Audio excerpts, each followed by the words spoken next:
महायुतीला नाशिक, संभाजीनगर आणि रायगड रत्नागिरीतील बंडखोरांची डोकेदुखी कायम. पुण्यामध्ये टिंगरेंचं बंड शमलं. अमरावतीमध्ये विप्लव बाजोरी यांचा अर्ज बाद.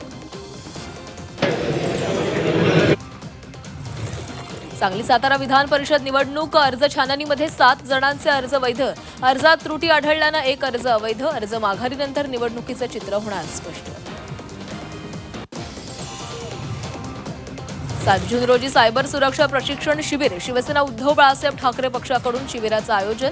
शिबिर सर्वांसाठी खुलं असणार. इच्छुकांना नोंदणी करण्याचं आवाहन. रायगडावर शिवराज्याभिषेक सोहळा. 5-6 जून रोजी शिवराज्याभिषेक सोहळ्याचं आयोजन. सोहळ्यानिमित्त शौर्य, इतिहास, संस्कृतीचा जागर. रायगडावर 5-6 जून रोजी लोकोत्सव रंगणार. रायगडमध्ये जड अवजड वाहनांना बंदी. शिवराज्याभिषेक सोहळ्यासाठी वाहतुकीचे नियोजन. 5-6 जून रोजी आदेश लागू. शिवभक्तांच्या सोयीसाठी प्रशासनाचा निर्णय.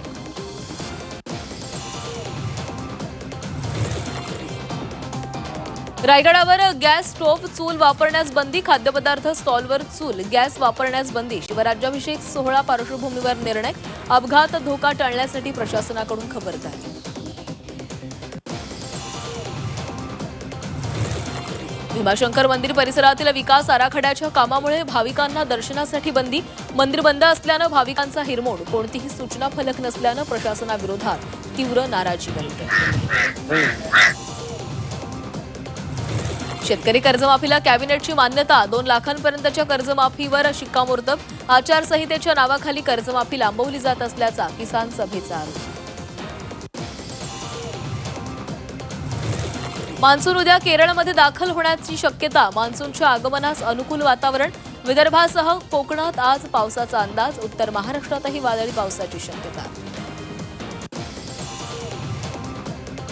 राज्याच्या विविध भागांमध्ये मान्सूनपूर्व पावसाच्या सरी. पावसामुळे शेती पिकांचं नुकसान. तर पुढील 24 तासात मान्सून केरळमध्ये धडकण्याचा अंदाज.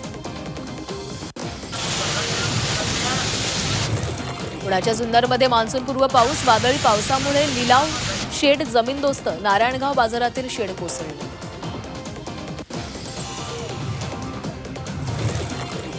अंधेरीत कर्जवसुलीच्या नावाखाली महिलेचा छळ. परप्रांतीय रिकव्हरी एजंटवर मराठी महिलेच्या छळाचा आरोप. गुन्हा दाखल करून कारवाईची मनसेची मागणी. कोल्हापुरात तरुणीवर प्रियकरासह 4 जणांकडून अत्याचार. अश्लील व्हिडिओ फोटो व्हायरल करण्याची धमकी. 4ही आरोपींना मुरगुड पोलिसांकडून अटक.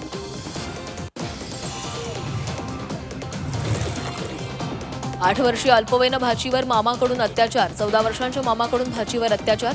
पालघरच्या कासा पोलीस ठाणे हद्दीतील घटना. अल्पवयीन मामाविरोधात गुन्हा दाखल.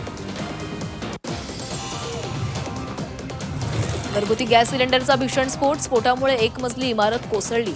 11 कामगारांना सुखरूप बाहेर काढण्यात यश. दिल्लीतील मुकुंदपूर भागातील घटना.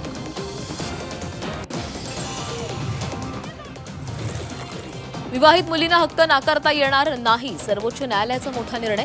कल्याणकारी योजनांमध्ये विवाहितेलाही समान संधी. केवळ लग्नावरून भेदभाव करणं बेकायदेशीर.